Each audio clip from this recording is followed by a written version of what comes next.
Cuidado com os presentes que você recebe. Cuidado com tudo que leva para dentro da sua casa.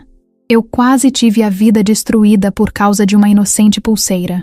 Bem, meu nome é Jennifer. Tenho 25 anos e esse é meu testemunho. Antes de te contar a minha história, te convido a se inscrever nesse canal, onde somos convidados a contar nossas experiências espirituais, para que sirva de alerta para você entender que o reino espiritual existe e é mais real do que você imagina. Desde os tempos de escola, tive uma amiga que era como uma irmã para mim. Tamara, da mesma idade que eu, chegou na minha vida em um momento em que eu estava descobrindo o mundo, e juntas, passamos por tudo. As risadas, as brigas bobas, as confidências que só duas melhores amigas conseguem entender. Eu achava que aquela amizade seria para sempre, mas com o passar do tempo, as coisas mudaram. Tamara começou a se distanciar. Ela seguiu por caminhos que eu não compreendia, e mesmo tentando manter contato, era como se ela fosse outra pessoa. Ouvi falar que ela estava vivendo uma vida que não tinha nada a ver com os princípios nos quais fui criada, mas ainda assim, eu guardava no coração o carinho que sempre tive por ela. Eu, por outro lado, continuei no meu caminho, centrada nos valores que minha família me ensinou e na fé que sempre me guiou. Cresci em um lar cristão, onde aprendemos a distinguir o que é certo e errado, e tentei levar isso comigo em tudo o que fazia. Trabalhei duro, me formei e, aos 22 anos, conquistei um emprego em uma grande empresa. Foi lá que conheci o homem que mudaria completamente o rumo da minha história. Ele era tudo o que eu sonhava. Educado, bonito, com um bom cargo na empresa e aquele jeito que fazia meu coração acelerar.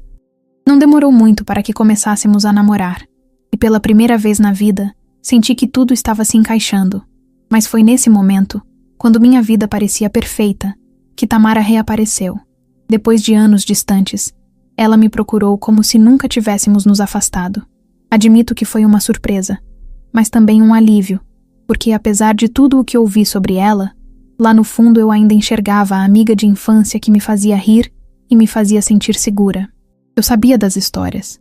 Diziam que Tamara tinha se envolvido em coisas sérias, coisas que iam contra tudo o que eu acreditava. Mas mesmo assim, eu não conseguia vê-la como uma má pessoa. Ela era minha amiga. E eu achava que sabia separar a amizade dela das escolhas que ela fazia. Minha mãe, no entanto, não via as coisas da mesma forma. Ela sempre foi clara sobre o que pensava de Tamara. Essa amizade vai te trazer problemas, Jennifer, ela dizia. Mas, sabe, eu achava que era exagero. Minha mãe sempre foi protetora, e naquele momento achei que era apenas mais uma birra dela. Afinal, eu era adulta, responsável, sabia o que fazia. Nunca achei que fosse me deixar influenciar. Talvez você já tenha sentido isso. Aquela certeza de que está no controle, que nada pode te afetar porque você tem os pés no chão. Foi assim que me senti. Mas olhando para trás, percebo que eu deveria ter ouvido os avisos. Se eu soubesse o que estava para acontecer, teria feito tudo diferente. No começo, tudo parecia normal. Tamara e eu voltamos a ser como éramos antes, inseparáveis. Ela me fazia rir, me dava conselhos e dizia que eu podia contar com ela para tudo. Mas com o tempo, comecei a perceber algo estranho na forma como ela agia. Tamara parecia querer estar comigo o tempo todo, controlando cada aspecto da minha vida. Se eu saía com outras amigas, ou até mesmo com André, ela fazia questão de me lembrar que eu estava me afastando dela. Ela dizia coisas como: amigos de verdade são pra vida toda. Não me troca por qualquer um, tá? No início, eu achava que era carinho, preocupação, mas depois comecei a notar que ela queria que eu dependesse dela para tudo. As coisas ficaram ainda piores quando percebi que Tamara tinha começado a dar em cima de André. No começo, não queria acreditar. Pensava: é coisa da minha cabeça, ela nunca faria isso. Mas André, que sempre foi tão atencioso, começou a se afastar. Ele dizia que Tamara fazia comentários estranhos. Olhava para ele de um jeito que não parecia certo. Um dia, ele teve coragem de me contar que Tamara havia tentado beijá-lo. Na hora, eu fiquei fora de mim. Acusei André de estar inventando tudo. Como ele podia dizer isso de Tamara? Ela era minha amiga, a pessoa que sempre esteve do meu lado. Eu não quis ouvir. Fechei os olhos para o que estava bem na minha frente e escolhi acreditar nela. Foram semanas de brigas. André dizia que não queria ver Tamara perto de mim, mas eu achava que ele estava com ciúmes. Você tá exagerando, eu gritava. A Tamara é minha amiga, ela nunca faria isso comigo. E ele dizia, não é ela que tá acabando com a gente, Jennifer, é você que não quer enxergar. Essas palavras ficaram gravadas em mim, mas na época eu ignorei. Depois de tantas discussões, terminamos.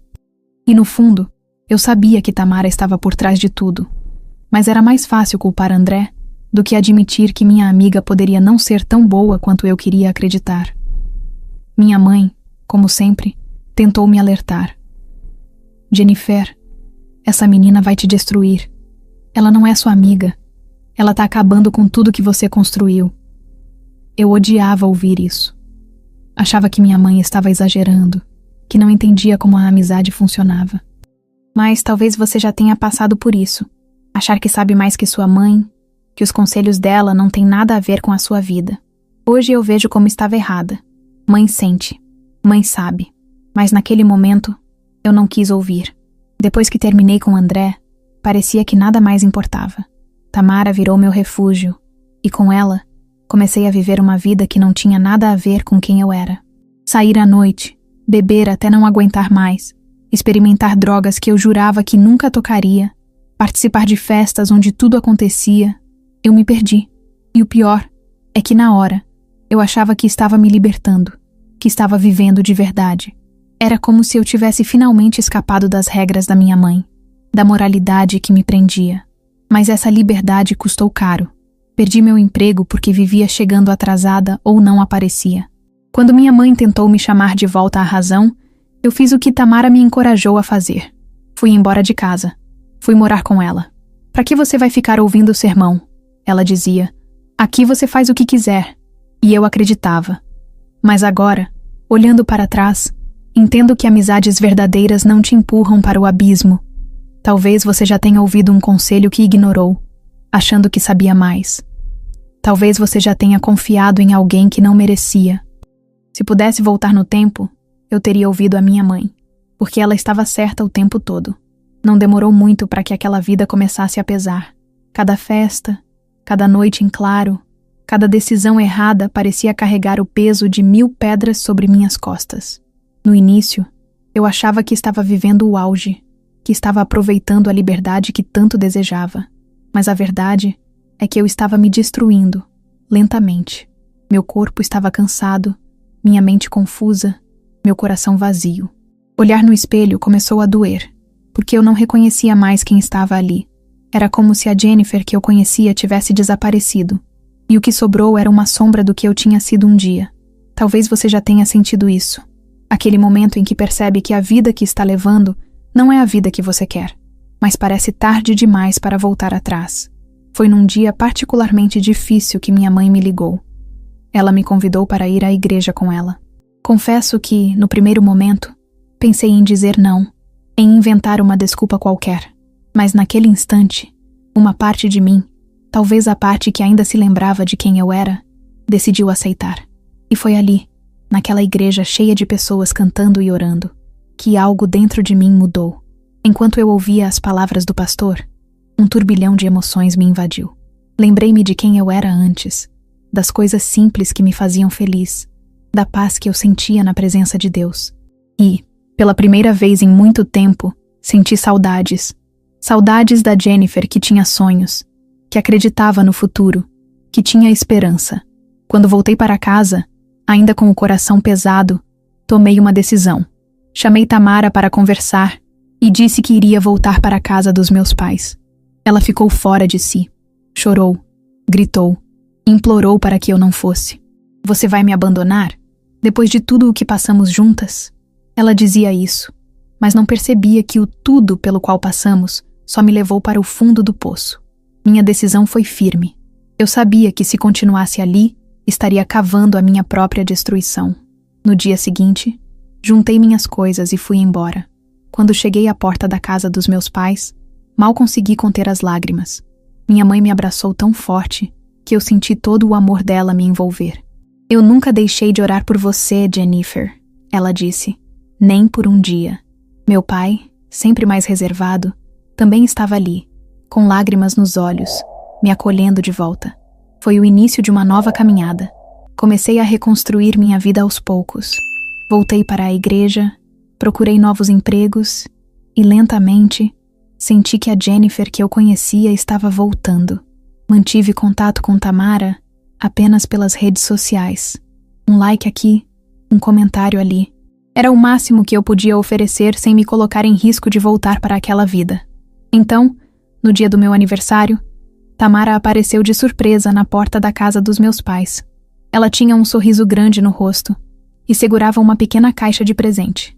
Dentro dela, havia uma pulseira de berloques. Quis te dar algo especial, ela disse. Agradeci e guardei a pulseira com carinho, mas decidi não usá-la, porque nem gosto de pulseiras.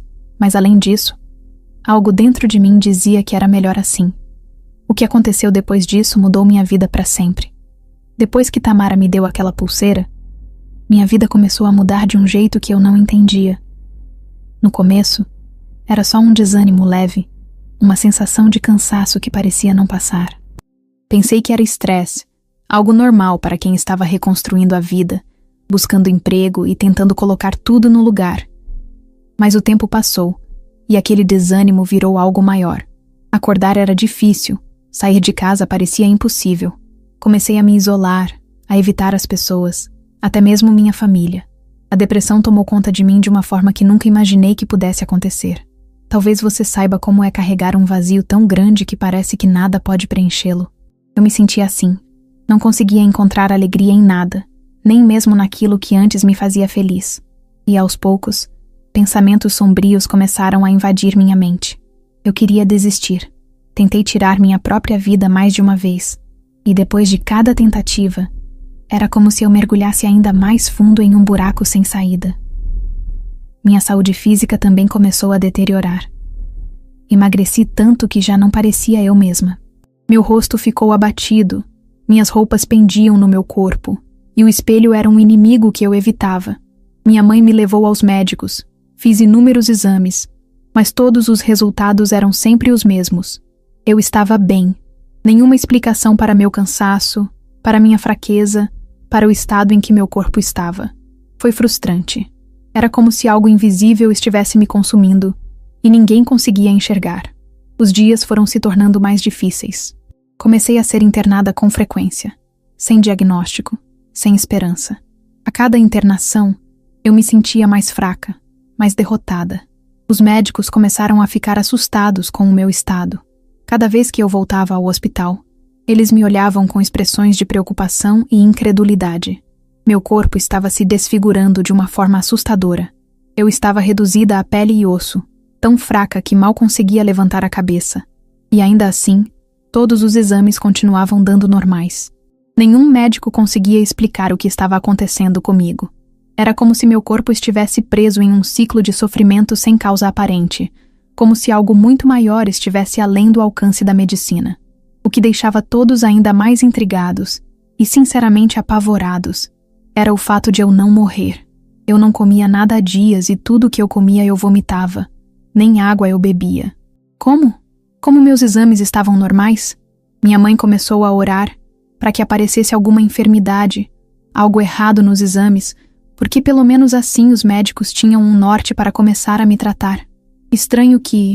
Estranho não, assustador. Por mais debilitada que eu estivesse, por mais fraca e consumida, minha vida continuava. Era como se algo me segurasse aqui, me mantendo viva apenas para que eu continuasse a passar por aquele sofrimento. Alguns médicos até murmuravam entre si, perplexos. Ela deveria ter sucumbido há muito tempo. Como isso é possível? Mas nada fazia sentido. Eu também sentia isso. Era como se uma força invisível me mantivesse presa nesse estado entre a vida e a morte, mas sem permitir que eu fosse liberta de toda aquela dor. Eu vivia num pesadelo sem fim, presa em um corpo que não aguentava mais, e numa mente que já havia desistido. Não era apenas o peso do meu corpo fraco, mas o peso de algo que parecia me sufocar espiritualmente, me esmagando mais a cada dia. Eu implorei pela morte. Eu queria morrer, mas eu não morria. Por mais que os médicos tentassem, nenhum tratamento funcionava. Nenhuma explicação fazia sentido. Tudo indicava que havia algo além do físico, algo que a ciência não podia tocar. A única certeza que todos tinham era que meu estado era grave, mas ninguém entendia como eu ainda estava viva. Era como se eu estivesse presa a essa terra, obrigada a suportar cada segundo daquela dor. Depois de semanas me sentindo como se estivesse à beira do colapso, meu corpo já não aguentava mais. Então eu pensei, agora vai, eu vou partir. Eu orei, pedi perdão a Deus, me arrependi de todos os meus pecados, pedi perdão aos meus pais. Eu tinha certeza que eu ia morrer, e aquilo me aliviava de certa maneira, mas felizmente eu não morri. Felizmente porque, apesar do sofrimento, eu ainda não sabia do poder de uma mãe que ora. Após alguns dias internada, entrei em coma. Foram 10 dias de silêncio total. Bem, do lado de fora, porque dentro de mim, na minha mente, algo acontecia. Foram 10 dias em que eu fiquei entre a vida e a morte, enquanto minha família se agarrava à fé, orando incessantemente por mim. E foi durante esses dias que algo aconteceu. Algo que mudou minha vida para sempre. Uma experiência que não consigo descrever com palavras simples, mas que eu sei que veio de Deus. O que vivi durante aquele coma foi mais real do que qualquer coisa que eu já tenha experimentado. E é aí que a minha história realmente começa. Antes de te contar sobre a experiência que vivi durante aqueles dias em coma, preciso que você entenda o que acontecia do lado de fora. Minha mãe não saiu do hospital em momento algum. Ela praticamente passou a morar lá. Dormia escondida na capela do hospital, com medo de ser descoberta pelos funcionários. Mas ela não se importava. Tudo o que queria era estar perto de mim. Ela organizava vigílias de oração com os irmãos da igreja, que ficavam do lado de fora, intercedendo pela minha vida dia e noite. Ela nunca desistiu. Não importava o quão grave fosse meu estado, o quão desfigurada eu estava, ou o que os médicos diziam sobre a gravidade do meu caso. Para minha mãe, enquanto houvesse um fio de esperança, ela lutaria por mim com todas as suas forças. Enquanto isso, durante o coma, algo muito estranho acontecia comigo. Era como se eu estivesse assistindo a um filme da minha própria vida.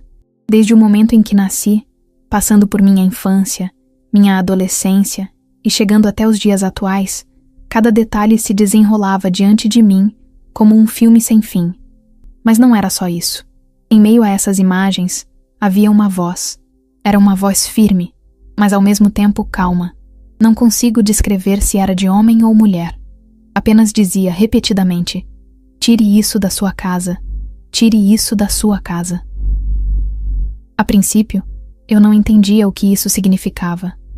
Mas a voz continuava, como se quisesse gravar aquelas palavras em minha mente. Então, a visão mudava e surgia algo ainda mais aterrorizante. Um homem formado de fumaça densa e preta, segurando algo que brilhava em dourado. Ele não dizia nada, mas sua presença era sufocante. Eu sentia medo, um medo que me paralisava, mas a cena se repetia. Era como se tudo estivesse preso em um looping eterno. A visão começava e terminava, sem parar, como se aquilo precisasse ser fixado dentro de mim, como uma mensagem que eu não podia esquecer. Depois de 6 dias em coma, eu acordei. Estava fraca, tão fraca que mal conseguia falar ou me mexer. Meus olhos ainda se ajustavam à claridade quando vi uma das irmãs da igreja ao lado do meu leito na UTI. Ela segurava minha mão e, com os olhos cheios de lágrimas, disse: "Filha, preciso que seja rápida. Antes que você volte a dormir, me diga uma coisa. Você recebeu algo nos últimos tempos? Algum presente? Algo diferente?" Com muito esforço, eu consegui responder. Minha voz era quase um sussurro. "Sim, uma pulseira. Tamara me deu uma pulseira." Naquele momento, a expressão da mulher mudou. Era como se ela já soubesse a resposta antes mesmo que eu falasse. Ela me olhou nos olhos e disse algo que me arrepiou por inteiro. Foi isso que Deus me mostrou. Esse objeto foi consagrado às entidades malignas para destruir sua vida, Jennifer. Mas o propósito delas não era te matar. Era te manter viva para sofrer. Você só ia morrer quando ela deixasse. Essas palavras ecoaram na minha mente, me deixando sem chão. Tudo começou a fazer sentido. As visões, a voz, o homem de fumaça. Deus estava tentando me mostrar o que eu precisava entender. E agora eu sabia que algo terrível estava dentro da minha casa e que precisava sair. Depois daquela revelação sobre a pulseira, algo aconteceu comigo. Entrei em coma novamente, mas dessa vez era diferente. Era um coma profundo, silencioso, como se eu estivesse completamente desconectada de tudo. Não havia visões, vozes, nada. Era um vazio assustador, um silêncio que parecia não ter fim. Do lado de fora, minha mãe e a irmã da igreja não desistiram. Pelo contrário, foi nesse momento que elas decidiram agir. Minha mãe, com o coração cheio de fé e coragem, convidou a irmã da igreja para ir até nossa casa. Ela me contou que elas e meu pai começaram uma verdadeira faxina espiritual. Cada canto da casa foi vasculhado, enquanto elas louvavam a Deus e imploravam pela minha vida. Cada objeto suspeito foi retirado. E então, lá estava ela, escondida no fundo de uma gaveta. A pulseira. Quando minha mãe a viu, senti um arrepio passar pelo corpo. Minha mãe me disse que quando a irmã da igreja achou a pulseira, ela sentiu algo opressor, algo querendo sufocá-la, e que imediatamente ela começou a repreender em nome de Jesus. Ela não se intimidou. Minha mãe contou que meu pai se assustou e que foi para a sala clamar a Jesus. Meu pai não acreditava nessas coisas. Ele sempre foi cristão, mas nunca havia visto algo espiritual tão intenso como aquela cena. Enquanto isso, minha mãe ajudava a repreender. E que, sem hesitar, a irmã pegou a pulseira e disse: "Isso precisa ser destruído. Agora." Eles levaram a pulseira até o monte, um lugar de oração onde a irmã costumava buscar a presença de Deus. Ali, diante de Deus, ela orou fervorosamente e destruiu a pulseira. Enquanto isso, no hospital, algo milagroso começou a acontecer. Depois de dias em coma profundo, eu comecei a reagir. Meu corpo, que antes estava praticamente sem vida, começou a dar sinais de recuperação. Os médicos ficaram incrédulos. "Isso é impossível", disseram. Ela estava tão debilitada. Mas eu estava voltando. Dia após dia, comecei a ganhar peso novamente. Minhas forças voltaram aos poucos, e em poucas semanas eu estava bem o suficiente para receber alta. Aquela pulseira que havia carregado tanta destruição não tinha mais poder sobre mim. Depois disso, minha família tomou uma decisão radical. Mudamos de cidade e cortamos completamente qualquer relação com Tamara. Eu não tive escolha. Tive que seguir meus pais para onde eles fossem. Na realidade, nesse momento, minha escolha também seria essa. Se não fosse pelas orações, pela fé de meus pais, eu não estaria aqui. E sair daquela cidade era o único jeito de seguir em frente. Hoje, eu ainda estou no processo de recuperação. Tenho dificuldades para falar. Todos meus sentidos foram afetados. Mal consigo ouvir, alimentar somente líquidos por enquanto. Mas estou seguindo, segurando na mão do Pai, que é Deus. Minha aparência ainda carrega as marcas de tudo o que vivi, mas a cada dia eu vejo um pouco de progresso. Estou aprendendo a viver de novo, com a certeza de que Deus me deu uma segunda chance. Deus não desistiu de mim, meus pais não desistiram de mim. Hoje, olhando para tudo o que vivi, eu sinto no meu coração que preciso deixar um alerta, principalmente para você que está ouvindo meu testemunho agora. Pais, mães, tias, tios, envie este vídeo para um jovem que você conhece. Talvez ele precisa saber dessa verdade. Cuidado com aquilo que você recebe e coloca na sua casa. Não aceite qualquer presente, por mais bonito ou inofensivo que pareça. Existem coisas que carregam propósitos ocultos, coisas que foram consagradas para destruir e não para abençoar. Essa pulseira, que parecia um simples acessório, quase acabou com a minha vida. Eu jamais imaginei que algo tão pequeno pudesse trazer tanta destruição, mas trouxe. E na verdade, eu não queria acreditar que alguém que dizia me amar tanto, alguém que era tão minha amiga, faria isso comigo, teria essa capacidade. Mas a verdade é que a maldade do ser humano pode atingir níveis que nós jamais imaginamos. E se não estivermos vestidos com a armadura de Deus, nós não suportaremos. No meu caso, eu estava completamente à mercê de toda a maldade de Tamara, e ela sabia disso. Eu iria morrer uma hora. Não tinha jeito. E eu só vivi ou revivi quando esse objeto amaldiçoado foi removido da minha casa. A minha vida começou a se restaurar, a partir do momento que esse mal foi quebrado no monte, e isso só foi possível porque uma mãe se negou a desistir de sua filha, porque uma mãe e um pai se recusaram a entregar sua filha para o mal. Agora, quero falar também diretamente aos adolescentes e jovens. Escutem os conselhos dos seus pais. Vou repetir. Escutem os conselhos dos seus pais. Eu sei que essa fase de transição da adolescência para a vida adulta é difícil. Eu vivi isso. Não fui rebelde, mas fui orgulhosa. Me neguei a ouvir a experiência e sabedoria de meus pais. Sei que os adolescentes estão em completa evolução mental, espiritual e física. Acham que não precisam de ninguém, que sabem de tudo. Sabe de uma coisa? Talvez você ache que seus pais são caretas, antiquados, ou que não entendem o mundo em que você vive. Eu também pensava assim. Ignorava os avisos da minha mãe, achava que ela estava pegando no meu pé, que era apenas implicância. Mas a verdade é que nossos pais nos conhecem mais do que a gente imagina. Eles enxergam o que, muitas vezes, nós não conseguimos ver.